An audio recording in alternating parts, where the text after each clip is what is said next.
प्रिय विद्यार्थियों, संस्कृत की ऑनलाइन कक्षा में आपका स्वागत है।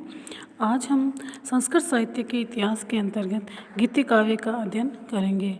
इससे पूर्व हमने संस्कृत काव्य, ऐतिहासिक काव्य, महाभारत, वीर काव्य, रामायण और महाकाव्य और ऐतिहासिक काव्यों का अध्ययन किया था, जिसके अंतर्गत हमने बाणभट्ट, सुप्रसिद्ध ऐतिहासिक काव्य बाणभट्ट, वाक्पतिराज, परिचय एवं समय उनकी कृति और मूल्यांकन, पद्मगुप्त का परिचय एवं समय उनकी कृति एवं मूल्यांकन, बिल्हण का परिचय एवं समय, कृति एवं मूल्यांकन, कवि कल्हण का परिचय एवं समय, कल्हण की कृति, मूल्यांकन या समीक्षा, कल्हण का विवेचनात्मक दृष्टिकोण, अन्य ऐतिहासिक महाकाव्य हलायुद्ध, हेमचंद्र आचार्य, जलहण सोमेश्वर, अभयदेव, हरि सिंह, वालचंद्र सूरी, चंद्रशेखर, राजनाथ,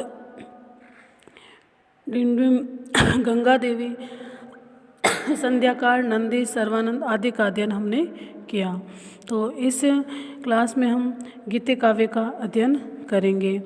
गीति काव्य किसे कहते हैं, गीति काव्य की विशेषताएं, इसके गीति काव्य का उद्गम, विकास, कालिदास का परिचय एवं समय, इनकी कृतियाँ, गीति काव्य में जो इनकी प्रसिद्ध कृति इसकी मेघदूत जो गीति काव्य है कालिदास का, इसके बारे में हम अध्ययन करेंगे।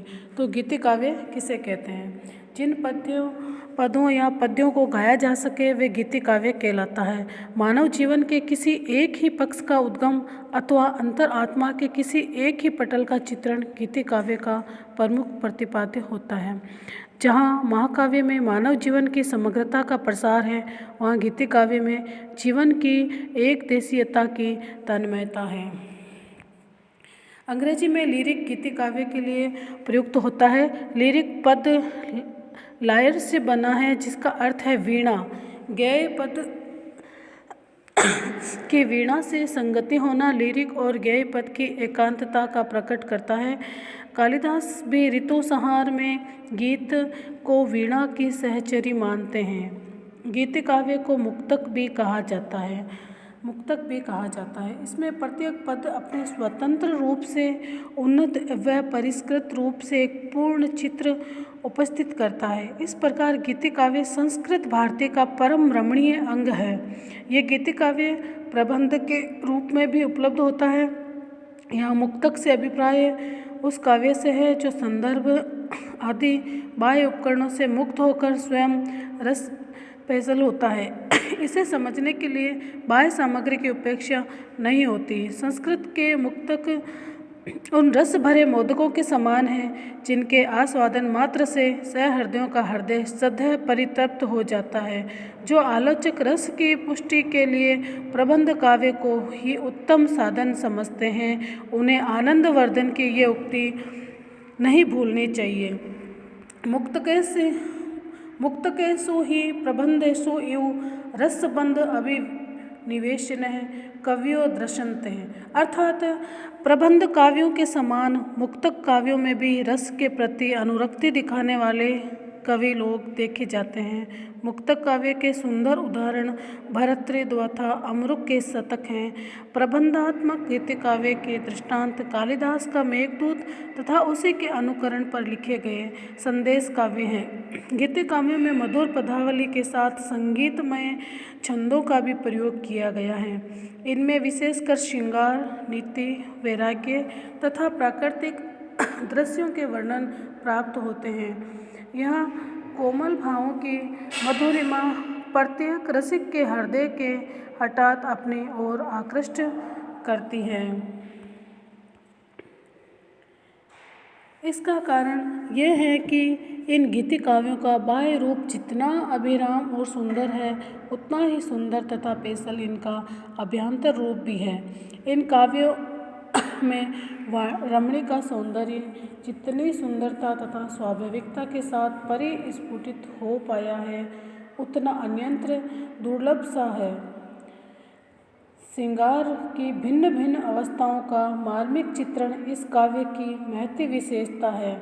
इस काव्य में प्रकृति चित्रण का भी प्रमुख स्थान है। बाह्य प्रकृति तथा अंत्य प्रकृति, इन दोनों का परस्पर भाव बड़ी सजीवता के साथ यहाँ दर्शाया गया है।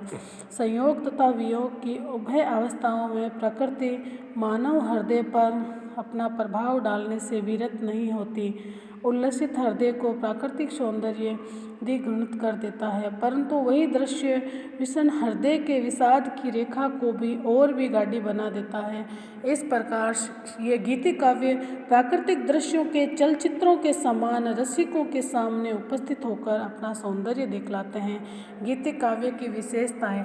गीति काव्य में भाव तत्व का प्राधान्य, आंतरिक विशेषता और गानोचित छंदों का परिवेश बाह्य विशेषता है।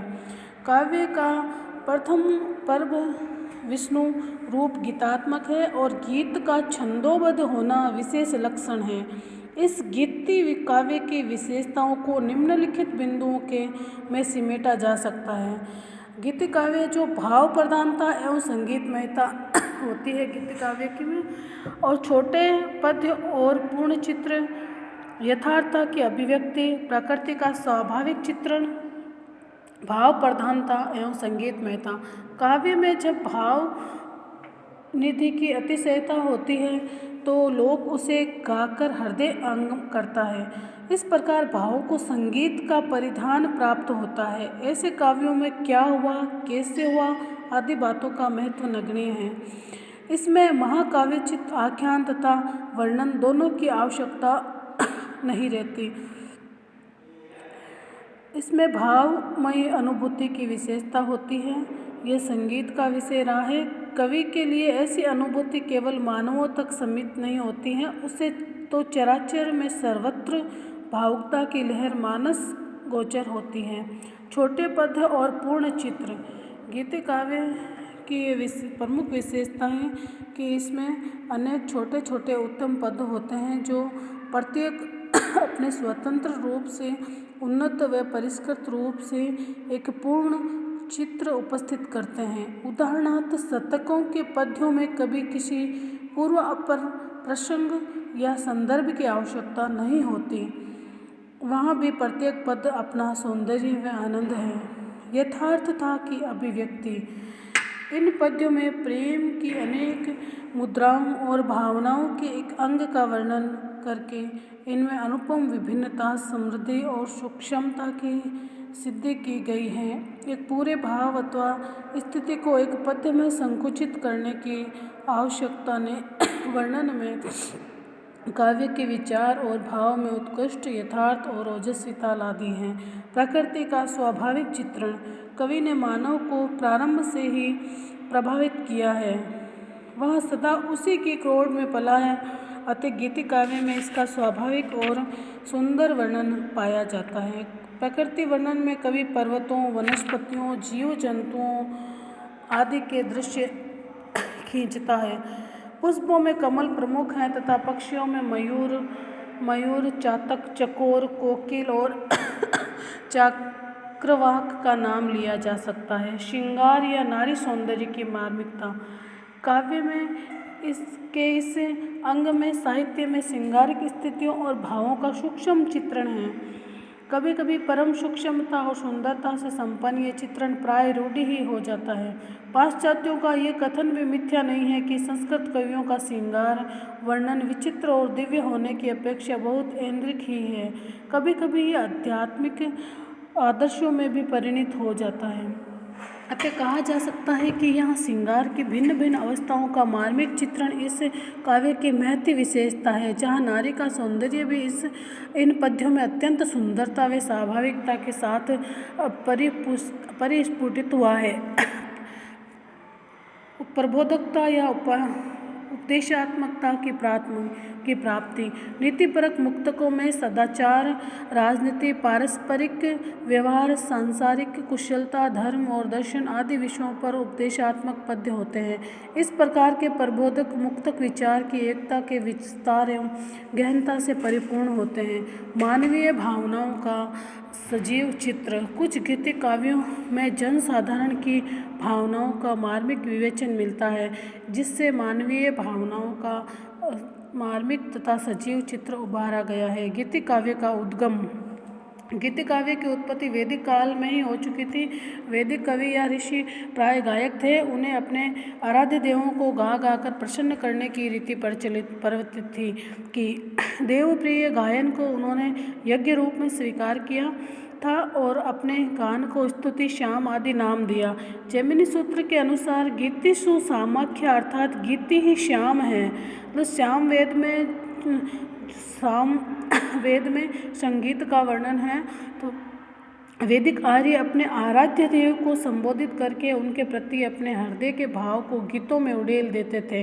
ऋग्वेद के सर्वोत्तम गीत भावुकता की दृष्टि से उषा विषयक हैं। प्राची के क्षितिज पर सुवर्ण के समान अरुण छटा छिटकाने वाली उषा का साक्षात्कार करते समय कवि का हृदय इस कोमल चित्र में रम जाता है और वे उल्लासमयी भाषा में गा उठता है।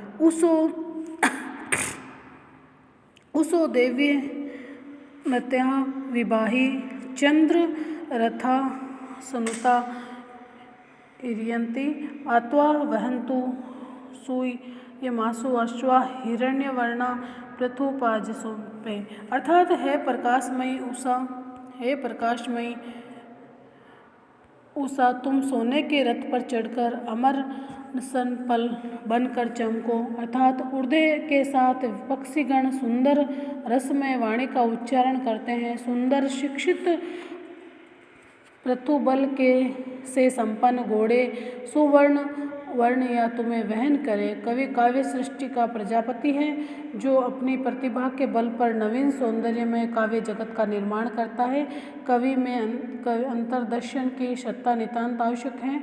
कवि सुंदर पदार्थ के दर्शन में जब तक अपनी पृथक सत्ता का विसर्जन कर उसमें तद्वत में स्थापित नहीं कर लेता तब तक वह भावमयी कविता की सृष्टि कर सकता है। वेद के महनीय मंत्र दर्शन तथा वर्णन में स्निग्ध ऋषि की वाणी के भव्य उदाहरण है। इसमें उषा के मंत्र काव्य की दृष्टि से नितांत सरस सहज तथा भाव्य भावनाओं से मंडित हैं। उषा को देखकर प्रत्येक भावुक के हृदय में कोमल भावना का उदय होता है। उषा मानवी के रूप में कवि हृदय के नितांत पास आती है। वह हमारे हृदय में कौतुक की अविस्मय के साथ साथ घनिष्ठता भी जागृत कर देती है। इसलिए उषा कभी कुमारी के रूप में, कभी गृहिणी के रूप में और कभी माता के रूप में दिखाई पड़ती है। गीति काव्य का विकास इस प्रकार ऋग्वेद के युग से लेकर गीतों की रचना का आभास सदा रहा है। सामवेद गीतों का ही वेद है। अथर्ववेद में गीत शैली का प्रचुर परिपोषण हुआ है। अथर्ववेद का पृथ्वी सूक्त सर्वोत्तम गीति काव्यों में से है।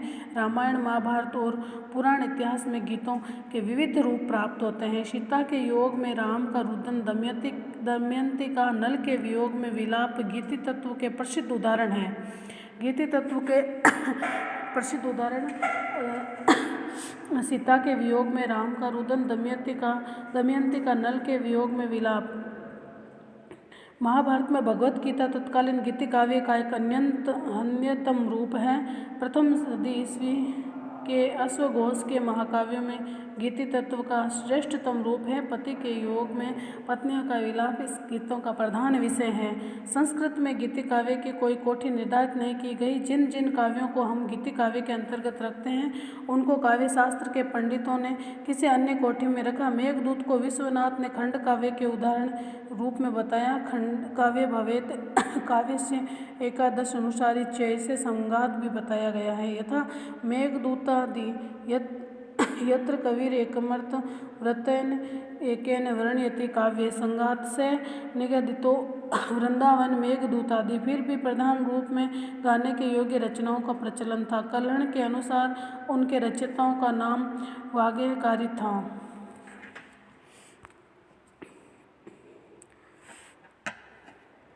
गीतम कर्णे तेज तपि तस्य वाग्यकारिणे विपक्षेरपि पक्षमाग्रे लुठद्वाष्पोद बिंदुभिः राजतरंगिणी। अर्थात वाग्यकारी हर्ष के रचे हुए गीतों को सुनकर शत्रु भी अपने नयनों में अश्रु बिंदु गिराने लगते हैं। कालिदास में गेयपद नामक विशिष्ट काव्य का उल्लेख किया गया है जो वीणा पर गाया जाता है।